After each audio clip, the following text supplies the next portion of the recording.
Hello everyone, हम retirement of a partner के problems देख रहे हैं बच्चों। और आज के इस लेक्चर में हम इलस्ट्रेशन नंबर 7 देखेंगे from page number 180। So let's get started. Let's read the problem. Given below is the balance sheet of Jaya, Maya and Mamta who were sharing profits and losses as 3:3:2। ये उनका ओल्ड प्रॉफिट शेयरिंग रेशियो है। Okay, हमें balance sheet दिया गया है। नीचे क्या लिखा है, let us read. On 1st April 2019, Mamta retired from the firm on the following terms. First, assets to be revalued as under livestock 24,000, तो livestock को स्टार कर देते हैं। Plant and machinery, तो plant and machinery को star कर देते हैं। And equipments, so equipments के आगे star. Next, an item of 400 from creditors is no longer a liability and hence should be properly adjusted. तो क्रेडिटर्स के आगे स्टार कर देंगे। Mister Ram, a customer may or may not be able to pay his debts of 2000। देखो यहाँ पे क्या दिया है, we are not sure whether he will be able to pay our debts or not. मतलब यहाँ पे हमें कुछ डाउट है whether the payment will be received or not. Okay, इसका क्या करना है हम देखेंगे आगे। Next, the amount due to Mamta to be transferred to her loan account. Alright, तो अभी क्या करेंगे, हमें क्या पूछा क्या है, let us see. Pass necessary journal entries in the books of the firm. तो यहाँ पे हमें जर्नल बनाना है बच्चों, ठीक है। लेकिन as a working note we will have to prepare revaluation account. Why? Because revaluation में प्रॉफिट हुआ है या लॉस हुआ है, यह समझने के लिए हमें वर्किंग नोट बनाना जरूरी है। एंड सेकेंडली, ये जो रिटायरिंग पार्टनर है ममता, इसका कैपिटल अकाउंट भी हमें बनाना पड़ेगा because we want to know what is the balance that has to be transferred to the loan account, right. तो हम यहाँ पे दो वर्किंग नोट्स बनाएंगे। एक होगा रीवैल्यूएशन अकाउंट, देखिए, एंड दूसरा होगा ममता का capital account. Alright, so now let us see one by one सारे हम जर्नल एंट्रीज पास करेंगे। फर्स्ट क्या है, देखो, asset to be revalued as under. तो first asset is livestock 24,000 पे दिखना चाहिए। बैलेंस शीट पे देखते हैं, livestock is appearing at 25,200 और हमें बोला गया है ये 24,000 पे दिखाओ। मतलब लाइव स्टॉक को कम करो, कितने से, 1,200 से। किसी भी एसेट को कम करना है तो उसे करेंगे क्रेडिट। तो हमारी एंट्री हो जाएगी revaluation account debit to livestock 1,200। तो यहां पे लिख देंगे 2019 April 1 revaluation account debit to livestock 1,200।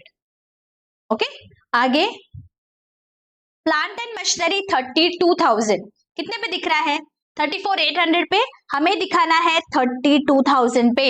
मतलब अगेन वैल्यू को हमें कम करना है, तो प्लांट एंड मशीनरी को क्रेडिट करेंगे। What is the amount, 34,800 minus 32 that is 2,800। तो हमारी एंट्री हो जाएगी revaluation account debit to plant and machinery 2,800 to plant and machinery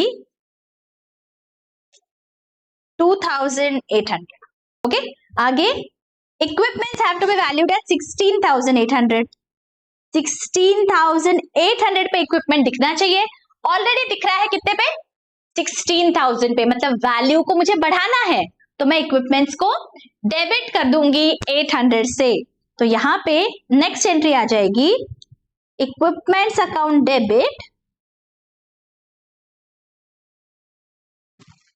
800 to revaluation account.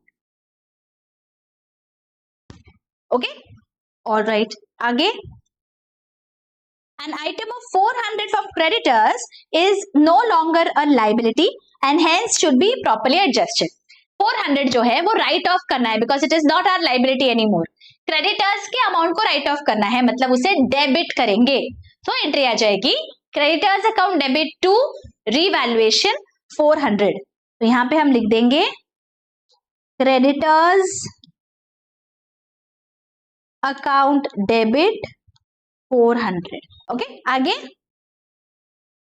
Mister Ram, our customer may or may not be able to pay his debts. Now this word is very important, may or may not. मतलब यहाँ पे हमें outrightly नहीं बोला गया है कि ये बैड डेट्स है, हमें ये बोला है that we are not sure whether इतना पैसा मिलेगा या नहीं मिलेगा, मतलब there is a doubt. Okay, ये पैसा मिलेगा या नहीं मिलेगा, इसे हम बोलते हैं रिजर्व फॉर डाउटफुल डेट। मतलब आपको इनडायरेक्टली बोला है दैट आपको आरडीडी क्रिएट करना है 2000 का। Are you getting this? How they have tricked you? अलग से लैंग्वेज यूज किया है। यहाँ पे हमें बोला गया है कि पता नहीं पैसा मिलेगा या नहीं मिलेगा, तो इसे हम बोलते हैं these are our doubtful debts। तो आरडीडी क्रिएट करेंगे 2000, एंट्री क्या आ जाएगी, revaluation account debit to RDD 2000, तो यहाँ पे लिख देंगे टू आरडीडी 2000।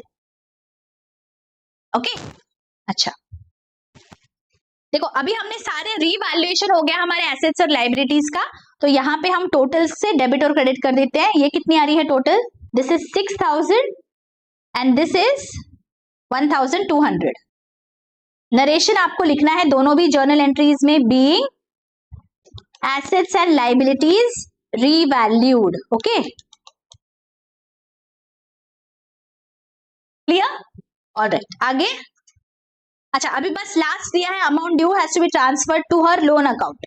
इसका मतलब हमें अभी ममता का अकाउंट क्लोज करना है, तो सबसे पहले क्या करेंगे, ममता के अकाउंट में हमें क्या क्या डेबिट और क्रेडिट करना है वो अमाउंट्स पहले हम सब कर देंगे डेबिट और credit.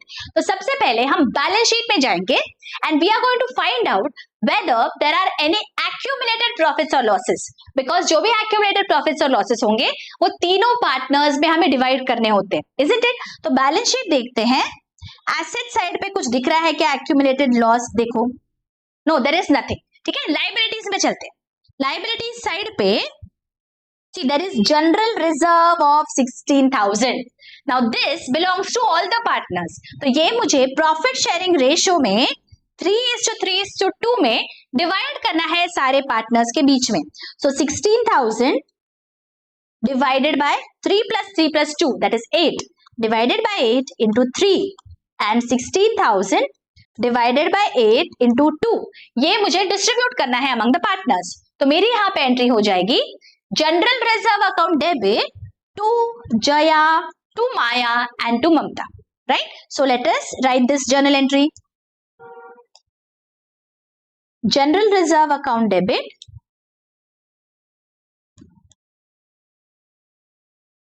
16,000 to Jaya, to Maya and to Mamta, 6,000, 6,000 and 4,000. Narration, being general reserve transferred among partners. Okay, अभी क्या करना है, अब हमें रीवैल्यूएशन अकाउंट को क्लोज करना है। So for closing the revaluation account we will prepare our working note, तभी हमें पता चलेगा प्रॉफिट या लॉस है, राइट। तो जो वर्किंग नोट हमने यहाँ पे बनाया है रीवैल्यूएशन का, यहाँ पे डेबिट और क्रेडिट कर लेते हैं। देखो रीवैल्यूएशन को डेबिट करना है 6000 से, as this is my working note, मैं यहाँ पे शॉर्ट फॉर्म में कर रही हूँ टू एसेट्स और लाइबिलिटीज 6000, और क्रेडिट कितने से हुआ है 1200 से, तो यहां पे मैं लिख देती हूँ 1200। Please remember because this is a working note, मैं इस तरह कर रही हूँ, अदरवाइज आपको प्रॉपर लिखना होता है सब हमेशा, राइट। ये वर्किंग नोट है तो यहाँ पे you can take this luxury, ठीक है। तो ये हो रहा है मेरा डेबिट साइड की टोटल है 6000, तो मैं यहाँ पे लिख देती हूँ 6000, and as my debit side total is higher, that means there is a loss because of revaluation। Loss कितना हो रहा है देखो 4800 का, this I have to transfer among my 3 partners in their profit sharing ratio। what is the profit sharing ratio, 3:3:2, so 4800 divided by 8 into 3 and 4800 divided by 8 into 2, तो मेरी entry आ जाएगी partners capital account debit to revaluation account, because ये loss है, please remember. तो इसीलिए मैं सारे पार्टनर्स के कैपिटल अकाउंट को डेबिट करने वाली हूं, तो मेरी यहां पे एंट्री हो जाएगी Jaya's capital account debit 1800, Maya's capital account debit 1800, Mamta's capital account debit 1200 to revaluation account 4800. Narration: being revaluation loss transferred among the partners in their profit sharing ratio. यहां तक समझ गया अच्छी से कैसे किया है हमने रीवैल्यूएशन अकाउंट को क्लोज किया और जो भी लॉस था वो हमने पार्टनर्स में डिस्ट्रीब्यूट कर दिया। अब हमें लास्ट क्या दिया है, लेट अस सी। लास्ट हमें ममता के अकाउंट को क्लोज करना है और जो बैलेंस है वो लोन अकाउंट में ट्रांसफर करना है। उसके लिए हमें ममता का जो लेजर अकाउंट है वर्किंग नोट में, वहां पे हमें सब ट्रांसफर करना होगा to find out what is the balance in Mamta's capital account. ठीक है, तो सबसे पहले ओपनिंग बैलेंस हमें लिखना है हमारे बैलेंस शीट से। तो बैलेंस शीट में चलते हैं, ममता के अकाउंट का बैलेंस देखना है। Please remember, okay, Mamta's account, Mamta के अकाउंट में है 36,000। तो हमारा जो वर्किंग नोट है यहां पे मैं लिख दूंगी बाय बैलेंस 36,000। प्लीज रिमेंबर, सब ममता से रिलेटेड अमाउंट ही यहाँ पे ट्रांसफर होंगे, बिकॉज ये वर्किंग नोट है तो एक ही पार्टनर के लिए मैं बना रही हूँ, अदरवाइज मुझे सारे पार्टनर्स का कैपिटल अकाउंट बनाना पड़ता था, राइट। यहाँ पे now let me check my journal, और वहां पे ममता से रिलेटेड कुछ है क्या, लेट अस सी जर्नल में। तो यहाँ पे जनरल रिजर्व है 4,000 का, ममता के अकाउंट को क्रेडिट हुआ है। तो ममता के लेजर में चलते हैं और यहाँ पे हम लिख देंगे बाय जनरल रिजर्व 4,000, ओके। और क्या है, लेट अस सी। जया, माया और ममता के अकाउंट को डेबिट हुआ है 1,200। सी, ममता को डेबिट हुआ है, सो लेजर में चलते हैं और यहां पे ममता के अकाउंट को हम डेबिट कर देंगे 1,200 से to revaluation account, right? Now I have to find out what is the balance in Mamta's account. ठीक है, तो let me close this account.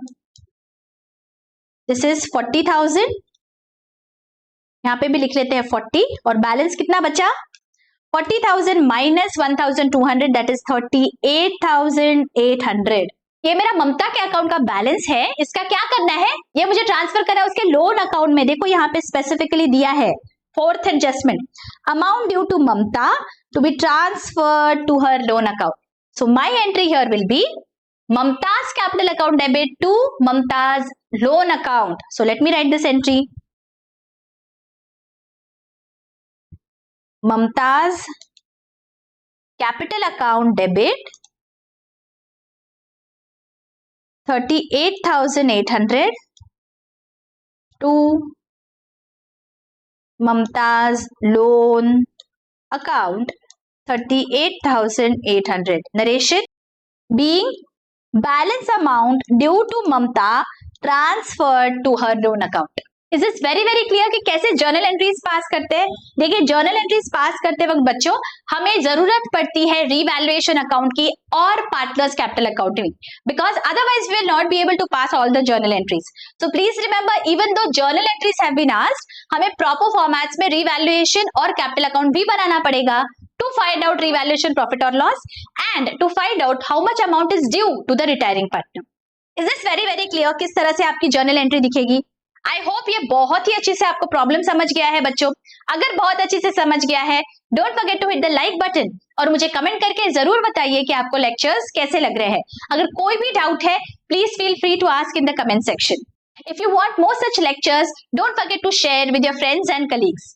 मिलती हूँ आपको नेक्स्ट लेक्चर में। Till then, take care, bye bye.